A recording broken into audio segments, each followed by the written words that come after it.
noite, bom dia, boa tarde a todos. Não sei que horas vocês estão assistindo esse evento, mas é um prazer enorme estar aqui com vocês. Vou me apresentar, o meu nome é Joel Aleixo.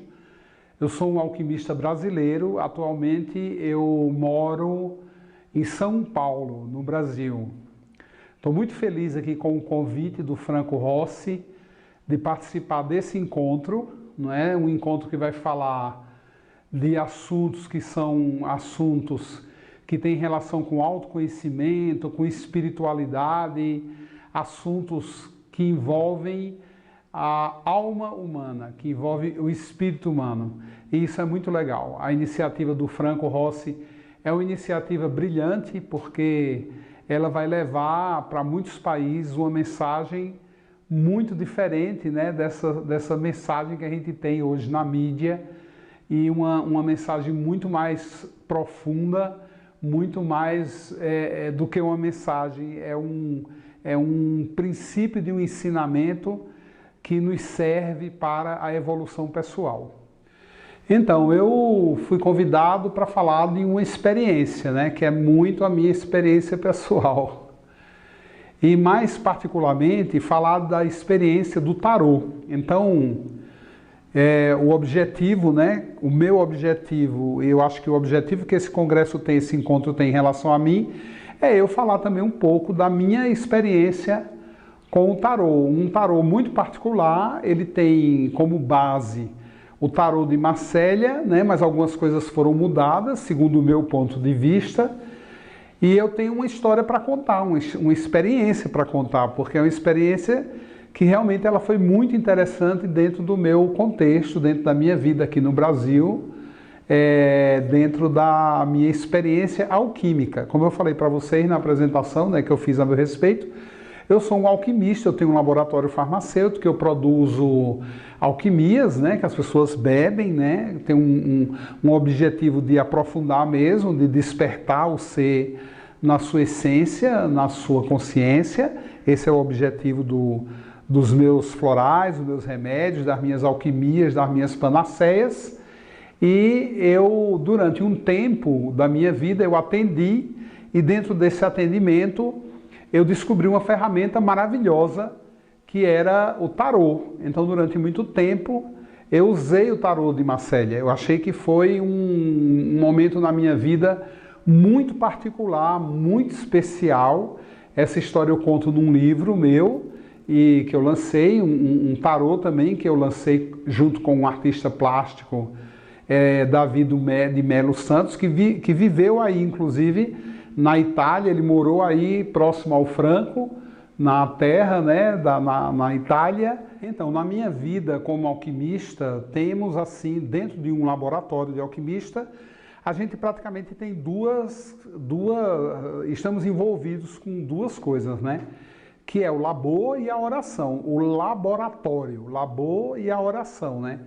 Que é fazer os remédios sempre pensando, sempre fazendo essa ligação do espírito com a carne, para que as informações espirituais fluam através do alquimista e ele consiga realizar isso na sua mesa laboratorial.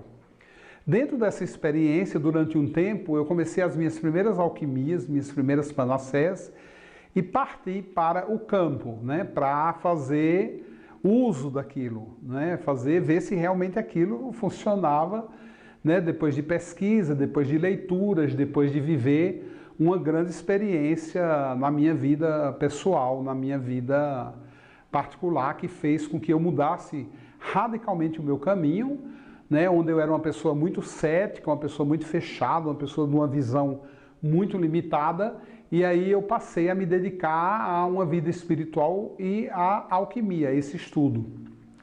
E aí, durante um tempo, o que eu fazia? Eu pegava todas aquelas minhas informações que aconteciam no laboratório, né? Eu comecei a plantar, tudo aquilo que eu produzo é plantado por mim, tudo eu produzo. Eu que tenho as flores, as ervas, né? Os minerais, eu faço um trabalho também com minerais. E aí eu parti para o atendimento para ver se realmente aquilo funcionava e comecei a ter bons resultados. Só que dentro da proposta da alquimia, né, a gente tem o quê? A gente tem um aconselhamento, né? Não é só o remédio, né? O remédio, ele é que vai fazer o trabalho de limpeza, o trabalho de equilíbrio, o trabalho de eliminação de toxina, ele vai fazer o trabalho de eliminação de emoções que estão presas, de emoções que estão arraigadas no tempo e espaço do paciente. Então, a alquimia tem o trabalho dela, né? A alquimia são remédios vivos, produzidos com plantas vivas. A questão é pegar as plantas que estão vivas e transformar num meio líquido, em plantas vivas, elas continuam com a mesma característica, com a mesma vida, com a mesma energia, só que você trocou um corpo físico e deu a elas um corpo líquido, para que ficasse muito mais fácil a absorção. E aí na questão, né, laboratorial, eu estava muito acostumado na questão laboratorial, na pesquisa alquímica, na feitura, fabricação dos remédios, mas aí eu me deparei com um mundo novo, que é o mundo do atendimento. É você atender as pessoas, é você se deparar com as pessoas. E aí eu comecei a perceber que existia ali uma questão muito importante a ser observada, né? Que existiam, as pessoas me procuravam porque elas tinham problemas de saúde, então elas vinham me contar os seus dramas, elas vinham me contar suas doenças, elas vinham me contar seus problemas, né, físicos. Então sempre era reclamação, meu estômago, a minha cabeça, né? Aí eu tenho uma doença grave, eu tenho uma doença degenerativa, eu tenho uma doença autoimune. Então, num primeiro momento, o laboratório ele se preocupa muito com isso, como é hoje a medicina alopática, né? Ela se preocupa com sintoma, com doença, né? Mas eu comecei a ver na minha vida alquímica, né, que a alquimia dá muita importância, não é a esse sintoma, não é a essa doença. Ela dá importância à doença e ao sintoma enquanto uma pesquisa para construir estruturas alquímicas, construir alquimias, para que ajudem a gerenciar esses sintomas. Mas eu acho que o grande momento da alquimia é ela não se preocupar com isso, e sim com o doente, com a pessoa que apresenta o sintoma. Então eu comecei a observar uma coisa muito interessante dentro da minha experiência de atendimento com essas alquimias, né, que eu estava fabricando em laboratório. É que a doença, ela tem uma história, e só quem pode contar essa história é o dono dela. Então a história da doença, eu vi que ela extrapola o vírus, né? Não é o vírus a doença, não é a bactéria a doença, não é o fungo a doença, não é o protozoário a doença. A doença, ela tem uma história, ela não é um bicho. O bicho, ele faz parte de uma história. Se o bicho chegou dentro de nós a fazer aquele estrago, é porque tem uma história por trás que facilitou esse caminho dele, que facilitou esse acesso que esse, né, vírus, protozoário, bactéria, esse miasma, né, como a alquimia chamava tudo isso, chamava de miasma, ele teve acesso através de o quê? De um desequilíbrio. E esse desequilíbrio, ele não é uma coisa física. Esse desequilíbrio, eu comecei a perceber em um ano de atendimento que ele vinha muito das histórias que o paciente contava. Então eu comecei a não dar tanta importância à doença, ao sintoma, e eu comecei a dar muita importância à história do paciente. E aí eu comecei a perceber em cada um deles que à medida que eles contavam a história e aprofundavam essa história, eu via a doença, eu via o desequilíbrio físico, no físico. Eu via que aquilo, na realidade, era uma construção. Estava se construindo uma estrutura gigante para acomodar depois uma centena de milhares de bichos que vão, a partir dessa construção, dessa história que o paciente nos conta, morar naquele lugar, habitar aquele lugar e aumentar então o estrago daquilo que o paciente chama de doença, sintoma, ou um sintoma. Então, para mim, essa descoberta foi uma descoberta muito importante na minha vida como alquimista. Foi no dia que eu percebi que a doença, ela tem uma história.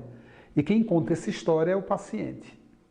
Então, mesmo que essa doença venha se materializar através de um desequilíbrio aparente trazido por um vírus, uma bactéria, um fungo, um protozoário, mesmo que seja um acidente, eu via que existia uma história por trás disso.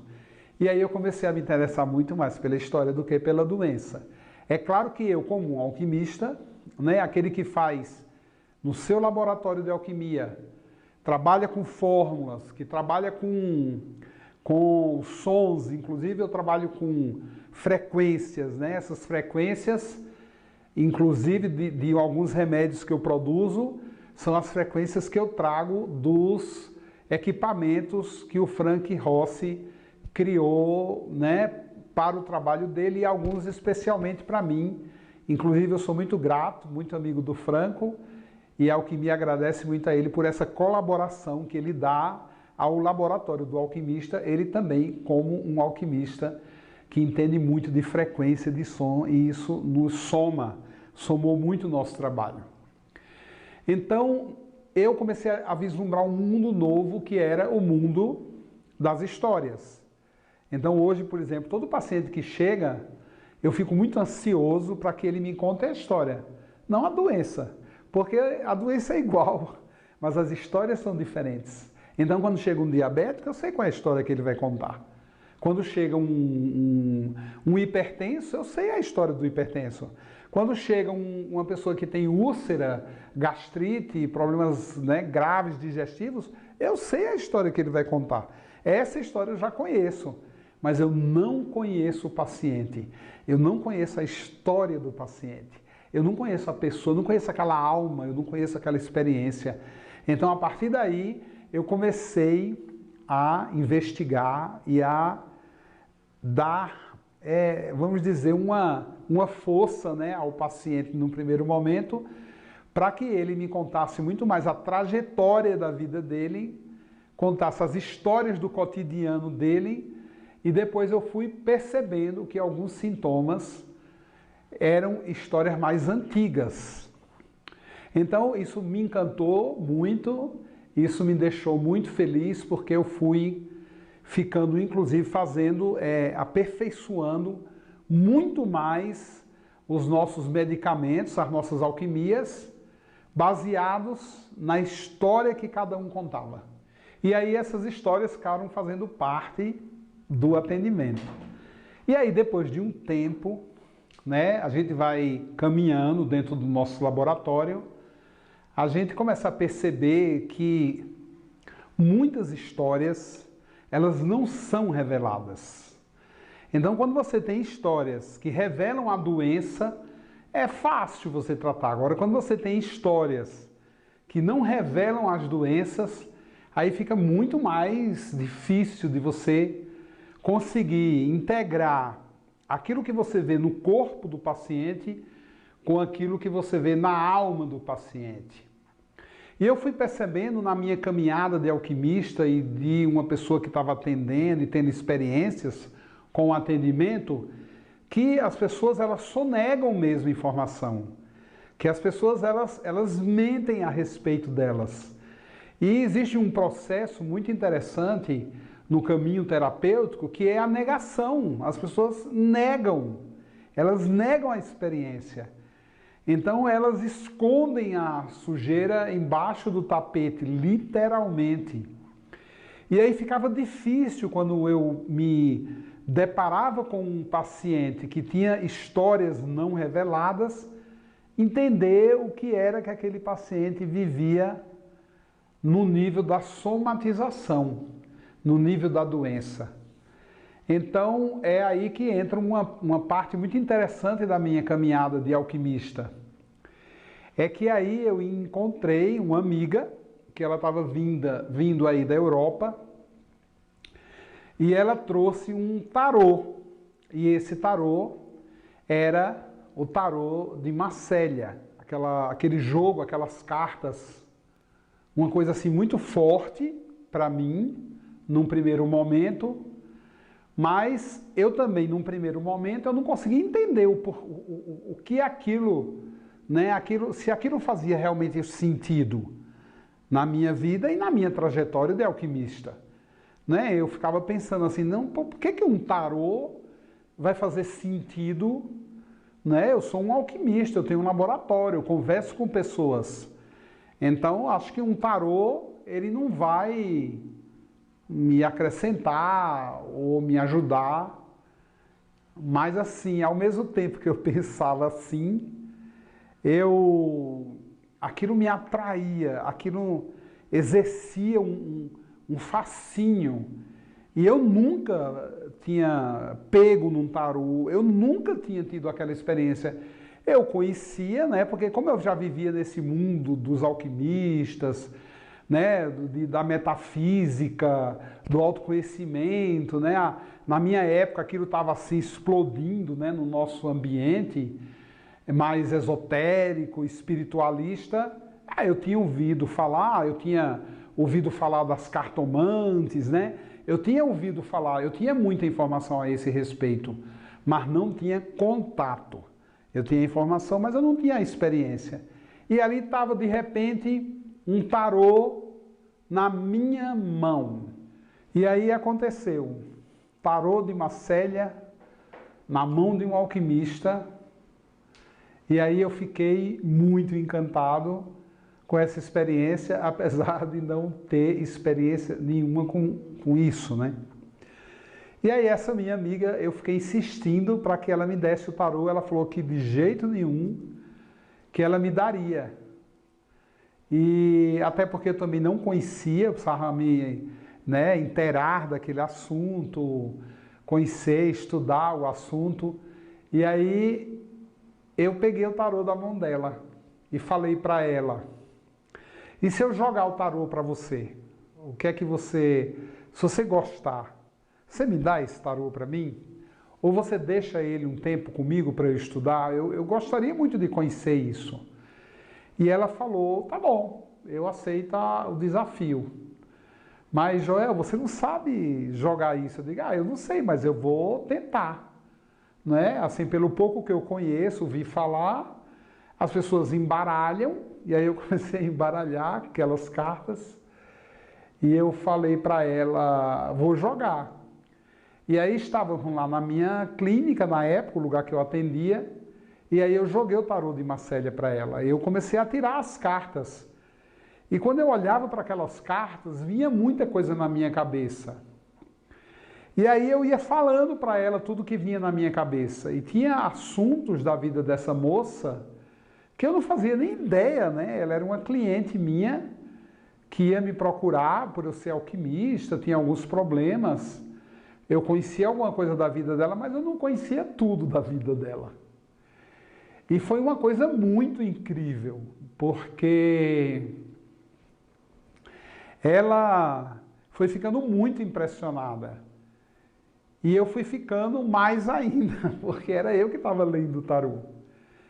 E foi muito impressionante o atendimento dela e os atendimentos que se seguiram depois dela, porque aí o tarô ficou comigo e eu usava ele como uma ferramenta de trabalho. E eu me apeguei a essa história. Mas na época essa história me envolveu demais, porque aí eu comecei a esquecer do meu laboratório. Eu comecei a esquecer da minha produção, do meu objetivo, que era ser alquimista e não um tarólogo.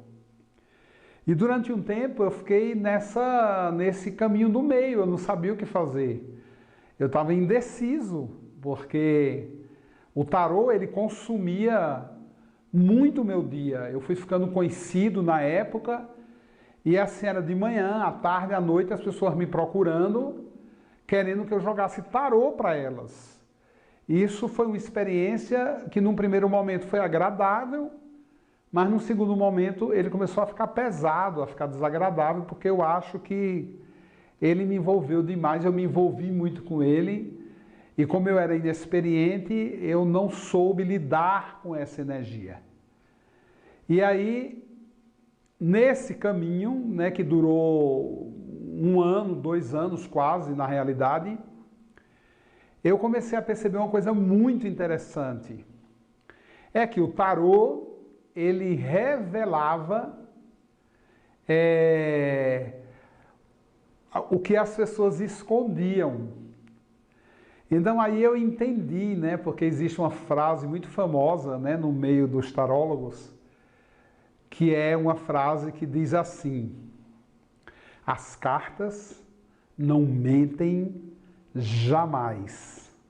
Então eu acredito muito nisso, né? Porque mesmo que o tarô revele algumas questões, às vezes as pessoas dizem que não, elas negam aquilo, mas eu parto sempre do princípio que as cartas não mentem jamais. O paciente pode mentir, ele pode negar, ele pode omitir, ele pode esconder, ele pode manipular com a informação, né? Ele pode estar em negação, mas o tarô jamais.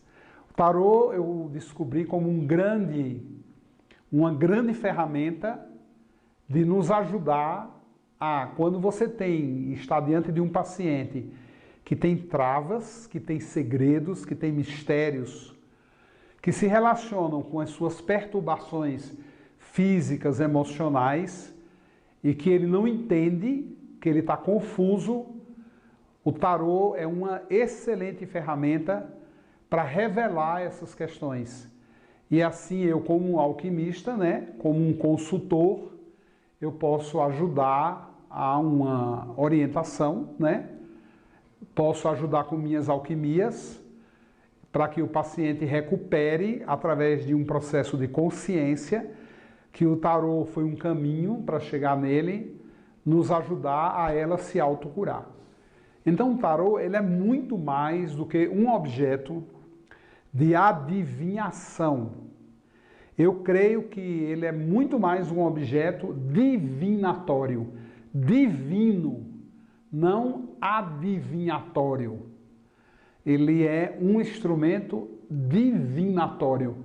Ele revela a sua essência, ele revela o momento, ele revela a necessidade de você se deparar com as coisas que estão dentro de você, para que você, se deparando com aquilo, você consiga realmente, encarando a informação, você encontrar um caminho que aponte para uma mudança, para um caminho melhor, para uma cura, para uma autocura, para uma autoconsciência, para que você possa realmente, se encontrando, melhorar e encontrar o teu propósito e a tua missão, sem estar com empecilhos de doenças, sintomas ou desequilíbrios emocionais. Então, o tarô, ele revela. O tarô é um revelador. Ele é um conjunto de cartas que são chaves, que vão abrindo o inconsciente do paciente e deixando muito mais consciente. Uma coisa muito interessante que eu observei do tarô, né, por ele não mentir jamais e por ele ser um revelador do inconsciente, é que os nossos clientes, os nossos pacientes, geralmente eles nos procuram quando eles têm um problema, né? Um problema de caráter psicológico, né? Um distúrbio psicológico emocional, uma doença física. E qual é o vício, né, que essa sociedade moderna criou na vida das pessoas de alguma maneira? É que é o imediatismo, né? A pessoa quer se livrar do distúrbio na hora. Então, se ela tem a doença, ela quer curar na hora, imediatamente, né? Eu acho que é por isso que a alopatia faz sucesso, porque a alopatia, de alguma maneira, muito remédio alopático, né? O objetivo dele não é curar, mas é maquiar, é uma maquiagem, né? Um remédio, ele remedia, né? A doença em si. Ele não cura, né? Ele, na realidade, ele tira a pessoa daquele estado, daquele sintoma, e a pessoa que se vire a partir daí, claro, porque ela vai num primeiro momento se sentir melhor, E aí o corpo tem oportunidades, né, de se reestruturar, mesmo ela tomando aquela química. Mas as pessoas com esse vício no seu dia a dia, elas foram, de alguma maneira, escondendo as informações, elas não querem encarar a informação. E esse não encarar a informação também tem uma relação com a política, tem uma relação com a sua identidade que é formada dentro do seu lar, da sua casa, né, com os pais, a maneira como é educada. Tem uma série de coisas que acontecem na vida da gente que se intrometem na nossa essência. E o tarô, ele é um revelador dessa essência. E isso é que eu acho incrível no tarô. Porque ele não tem ele não maquia, ele não remedia, ele nos dá a verdade do momento. Ele revela o que está ruim, o que está errado. E também revela os nossos potenciais. É um outro lado muito legal do tarô. Porque ele mostra a luz e a sombra. Ele mostra a sombra e a luz. Ele mostra o que é escuro e o que é claro. O tarô aponta um caminho. Ele aponta um caminho que você pode seguir. Ele aponta caminhos também que você não deve seguir. Ele é muito um excelente terapeuta. Porque ele parte do princípio que ele é uma carta que se revela você escolhendo. Não é o tarólogo que escolhe a carta, é o nosso consulente. Eu embaralho, entrego na mão dele. Ele escolhe e me mostra o símbolo. Isso é que é legal, porque eu não me meto nessa história. Isso é uma outra experiência que eu tive, né, além dessa que eu estou comentando com vocês, que é descobrir que o tarô revelava aquilo que ninguém revelava, aquilo que o paciente ele não gosta de revelar. Eu comecei a perceber, né, que o tarô ele me tira da história. Ele não, porque eu não me meto na história do paciente. Às vezes o paciente ele vem com um problema no casamento. Então é uma história, né, você se meter naquilo, você falar, você tem que largar essa pessoa. Você tem que se afastar dela. Você tem que tentar reorganizar o seu casamento. São conselhos, né? São aconselhamentos, mas você está se metendo. De alguma maneira você está entrando na vida da pessoa. E com o tarô, eu entro sem medo, porque aquela verdade daquele momento brotou do inconsciente do meu consulente. Foi ele que escolheu a carta. Então, se ele escolhe uma carta que represente uma separação, um distanciamento, eu falo para ele, essa carta representa um distanciamento. Essa carta representa um divórcio. Então, eu não estou aconselhando, é o paciente que escolheu. E isso eu achei incrível, porque muitas vezes os nossos pacientes eles nos trazem problemas que estão envolvidos o pai, a mãe, a família, o casamento, os relacionamentos, né, as associações. Então, de repente, quando você se mete nessa história para ajudar o paciente, você está entrando no karma dele, você está entrando na responsabilidade dele, você está entrando nas escolhas dele. E quando a gente usa o tarô como instrumento, eu não estou entrando em nada. Porque à medida que ele vai pegando as cartas e vai revelando as cartas para mim, eu sou apenas um instrumento que traduz a energia. É isso que eu acho incrível no tarô. Porque o tarô, na realidade, ele é um revelador do inconsciente, das verdades ocultas, que o paciente oculta, das negações, que muitas vezes ele entra em processos de negação, não quer enxergar daquela maneira, e o tarô diz, é isso aqui, porque, afinal de contas, as cartas não mentem jamais. E assim iniciei minha vida como um alquimista tarólogo. E aí também começaram os meus problemas, né? Porque aí eu comecei a ler tarô de manhã, de tarde, de noite, não tinha tempo para o laboratório, não tinha tempo de me dedicar ao desenvolvimento de remédios e isso me incomodou muito, foi me incomodando, porque eu sentia que alguma coisa estava errada. Mas eu fui me envolvendo e isso me chamou muita atenção, né? Porque depois, quando eu me iniciei nessa jornada, eu conheci muitos tarólogos. Porque aí, se interessando pelo assunto, a gente abre, a gente sintoniza com esse assunto. E aí eu vi, depois de um tempo, que aqueles astrólogos, tarólogos, aqueles alquimistas tarólogos, aqueles tarólogos que eram só tarólogos, né, aqueles tarólogos também trabalhavam com numerologia, eu ia vendo que quando eles davam muita ênfase na energia do tarô, eles se perdiam. E eu estava vendo, eu comecei a perceber que eu estava me perdendo. Então o tarô, ele é uma energia muito forte, porque ele envolve você, inclusive financeiramente.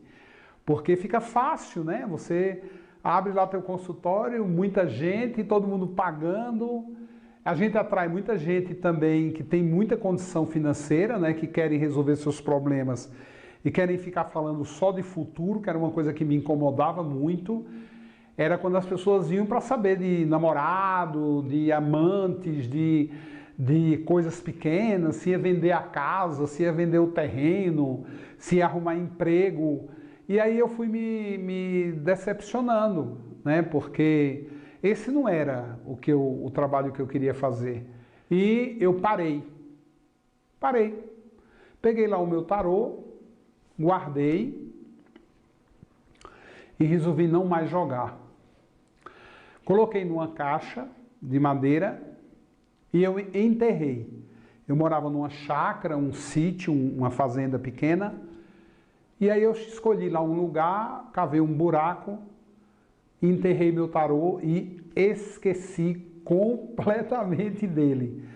Voltei para o meu laboratório, comecei a trabalhar com minhas alquimias novamente, né? As pessoas no primeiro momento lastimaram muito, mas me respeitaram, porque eu falei que eu não tinha mais autorização para trabalhar com tarô, elas me respeitaram e eu parei definitivamente. Durante muito tempo, passaram-se alguns anos, durante esse tempo, eu fui estudar com um alquimista que viveu no século XIV, e esse alquimista era francês, se chamava Nicolas Flamel, ou Nicolau Flamel. E eu me dediquei muito ao estudo desse cara. Eu me dediquei muito a conhecer toda a história que ele definia como a história da humanidade. E eu fiquei muito feliz, assim, né? Porque todo aquele trabalho era direcionado para a saúde. E com ele, com os seus postulados, com o seu conhecimento do Nicolas Flamel, eu aprendi a fazer muita coisa no meu laboratório e fiquei muito feliz. E um dia eu, nas pesquisas e procurando conhecer mais sobre ele, eu me deparei com uns textos do Nicolas Flamel que eu fiquei muito intrigado na época, porque eu ficava pensando assim, nossa, mas eu conheço essa história, eu conheço esse assunto. Isso aqui não,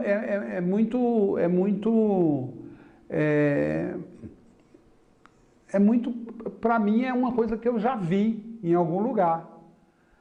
Então, nossa, aquilo era muito particular, muito meu, é uma coisa incrível.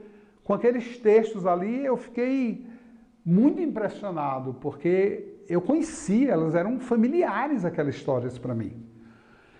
Então, o que eu fiz? Eu comecei a pensar no porquê que aquilo me era familiar. E aí, quando foi uma noite, eu tive sonhos assim muito conturbados. E aí eu sonhei com o Nicolas Flamel me levando como se fosse nos cemitérios, era um sonho pesado, né? E eu entrava assim numas catacumbas e ali não tinham pessoas, tinham símbolos eram símbolos, eram figuras. E eu olhava para aquilo e eu pensava assim, eu conheço essas figuras. Essas figuras me são familiares. Eu conheço, eu já vi isso em algum lugar. Aí eu acordei. Quando eu acordei, eu, na hora, lembrei que aquilo que eu estava vendo era as cartas do tarô.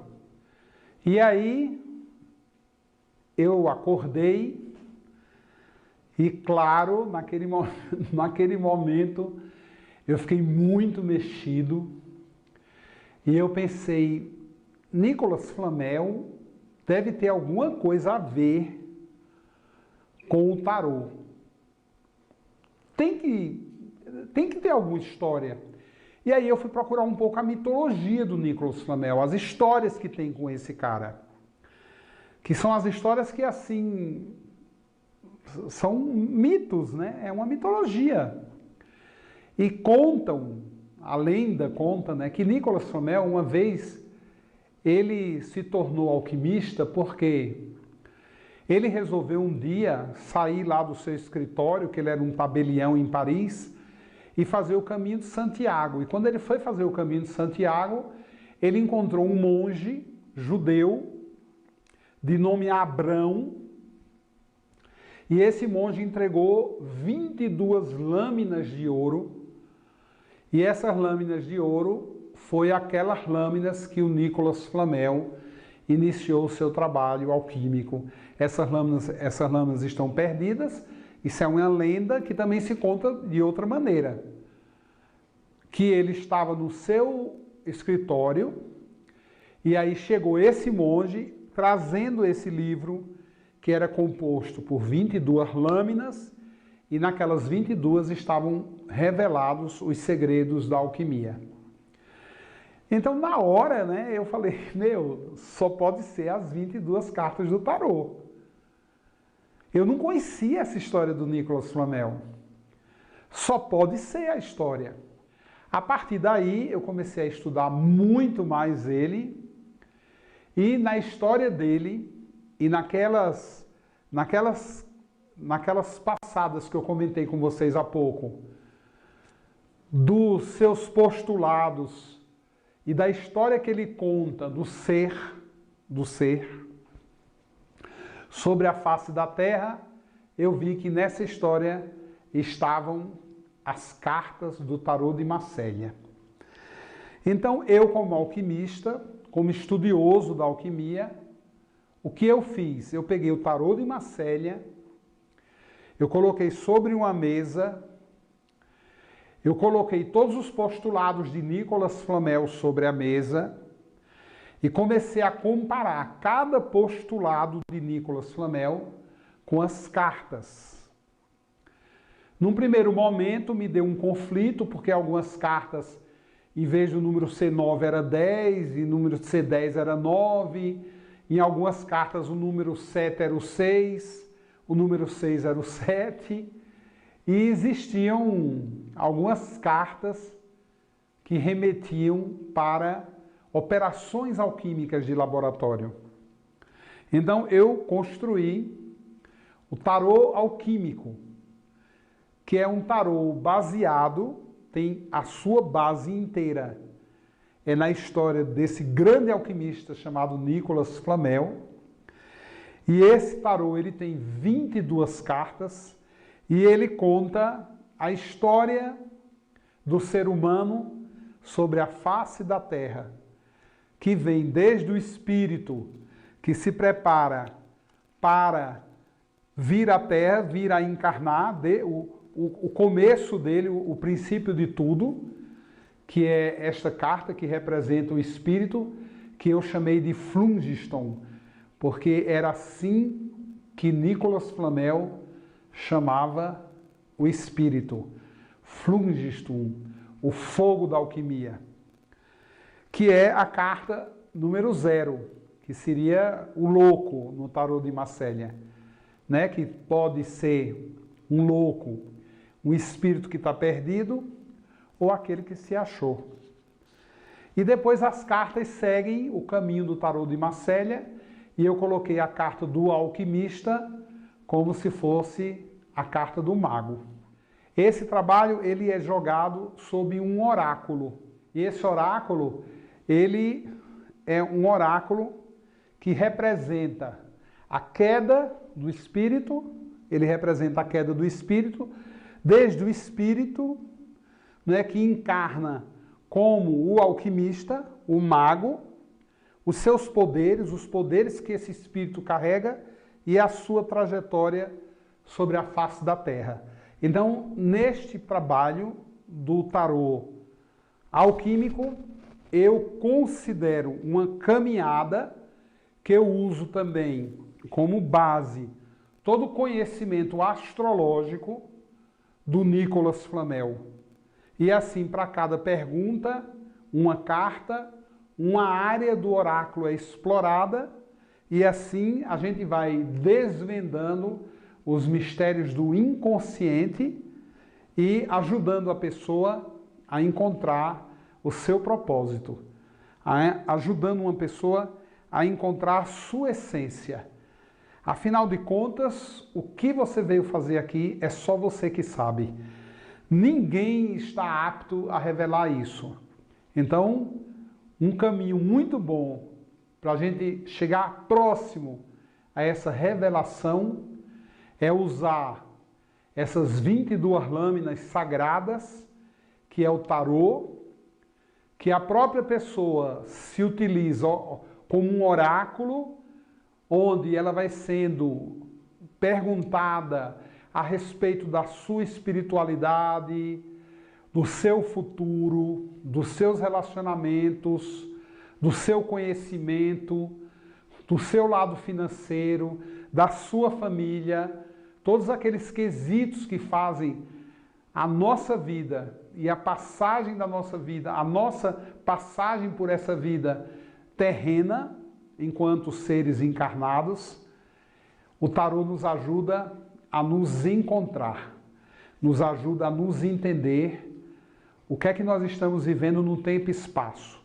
Se tiver alguma deficiência, algum problema, alguma negação, alguma coisa que não seja verdade em relação à minha missão nessa vida, aí o tarô nos ajuda a encontrar uma saída. Então, eu amo muito esse trabalho de consulta, de orientação, não de adivinhação, mas acredito que o tarô seja uma coisa divina. E você que tem a oportunidade de se encontrar com um bom tarólogo, aproveita, usa esse instrumento como um instrumento revelador, não como um instrumento adivinhador. Tarô não adivinha nada. Tarô revela. Ele é um revelador.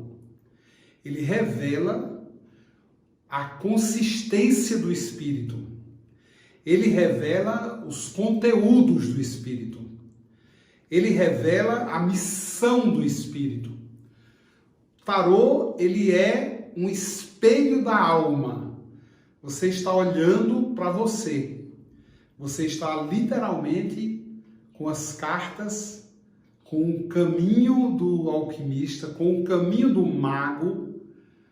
Você está encontrando-se com a pessoa mais interessante que existe sobre a face da Terra, que é você. Que muitas vezes está perdido porque se manifesta numa sociedade que te doutrina, você que se manifesta numa família que não te ajuda, né? Às vezes até em nome do amor, ela não ajuda você a despertar realmente quem você é. Então muitas vezes a gente se perde na caminhada. O caminhante se perde na caminhada. Então é muito interessante você ter esse encontro com o seu tarólogo, para você se olhar, para você se conhecer, para você despertar, tirar as pedras do teu caminho, tirar as dúvidas, se conhecer e se aproximar, ou até mesmo, numa primeira consulta, a descobrir quem realmente você é e o que realmente você veio fazer aqui. Tchau.